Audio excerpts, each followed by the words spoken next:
level, I'm so sweet and the king is so sweet, so we must get together. But it's really an excuse to bombard them in not too long a time. I think it's absolutely dreadful, really. I worked out that what they really want to do, should they come before the end of the year, is that either stay in a smart hotel or a house they want to rent, but they're not going to be given anything by the royal family. They're absolutely not. They've got it to work out for themselves.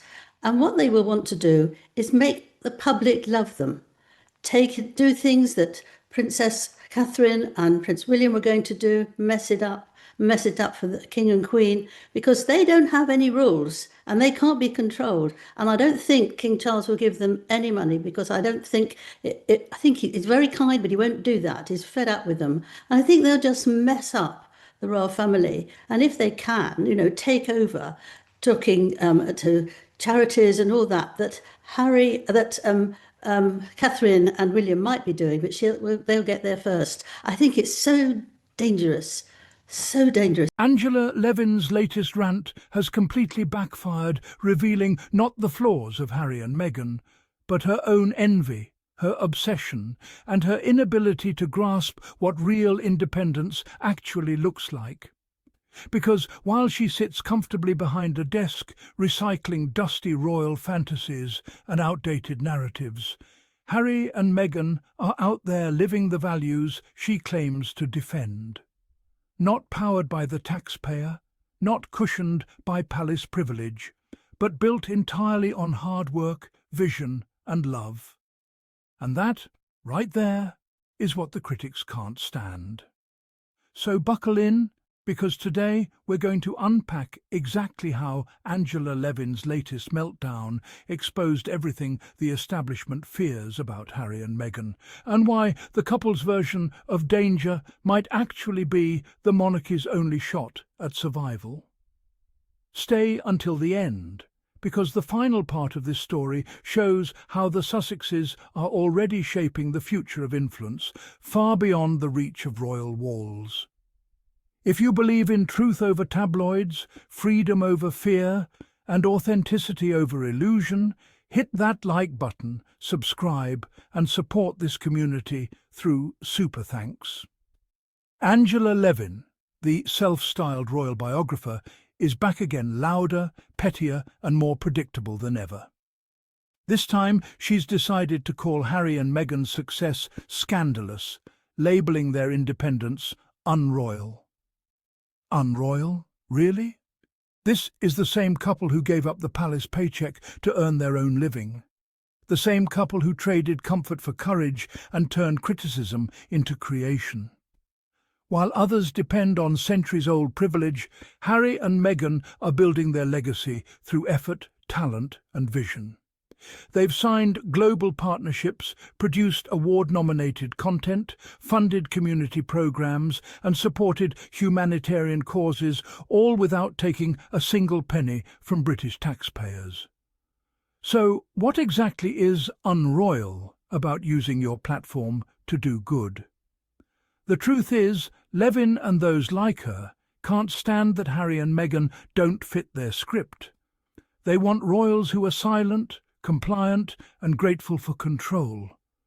But the Sussexes chose something different, self-determination. And that choice rewrote the rule-book.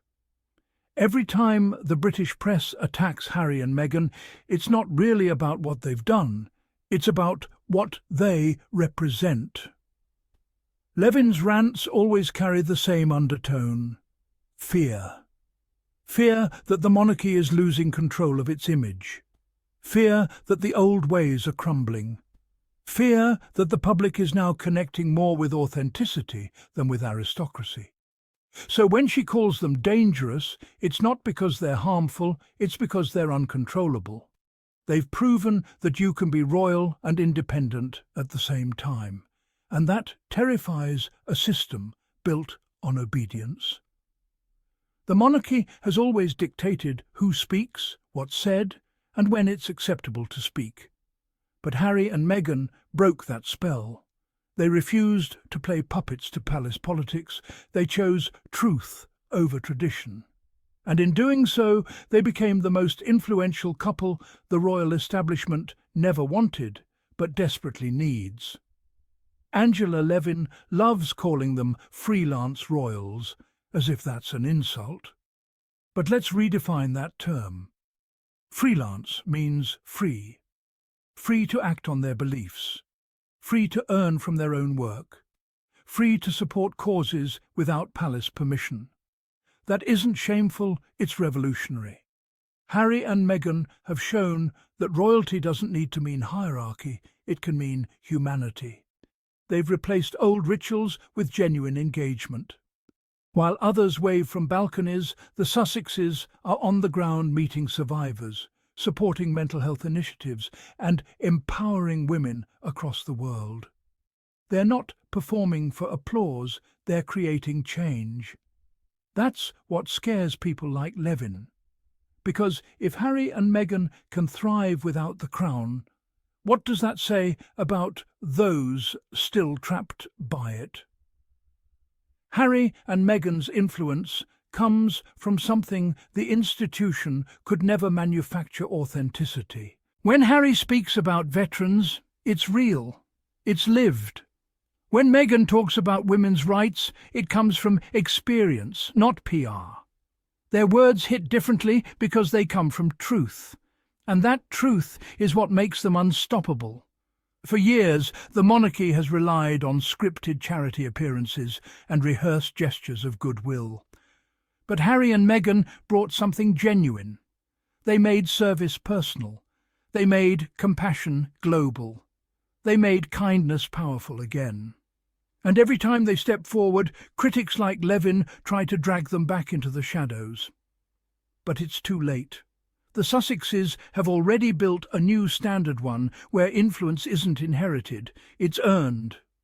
When Levin calls them a danger to the monarchy, she's not wrong, she's just misreading the story.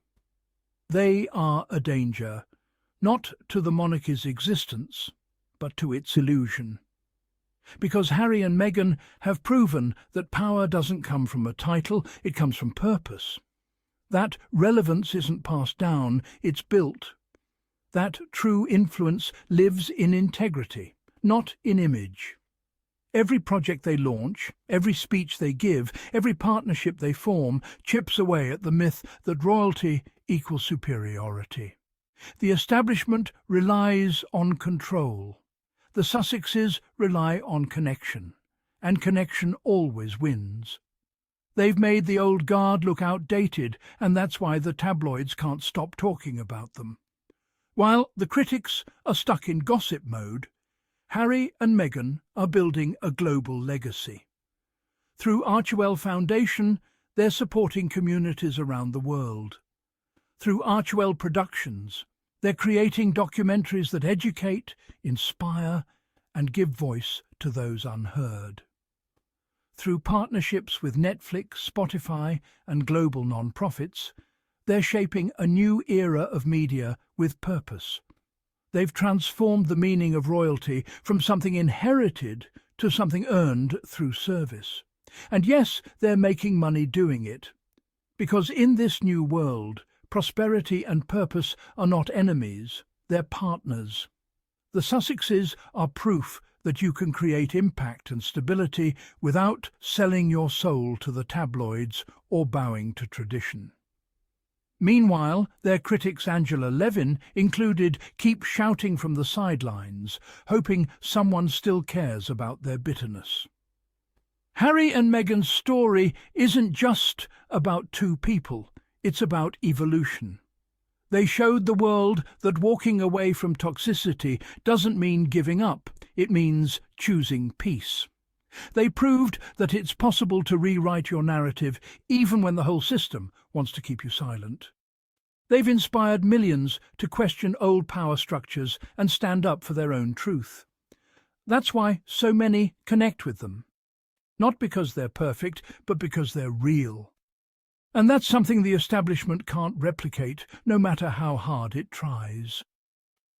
Angela Levin's words will fade into the noise.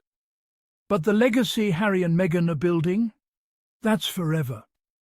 Harry and Meghan didn't walk away from royalty, they walked forward into freedom.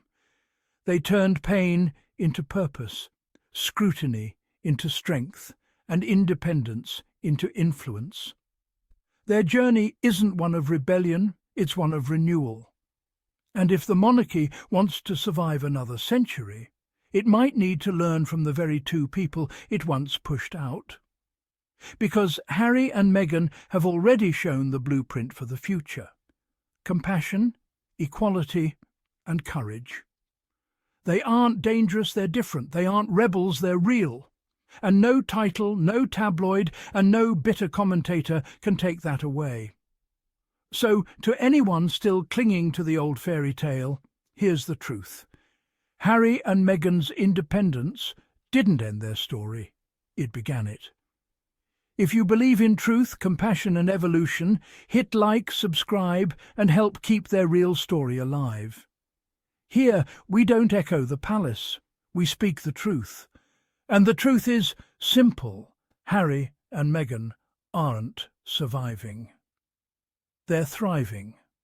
And that's a power no crown can ever contain.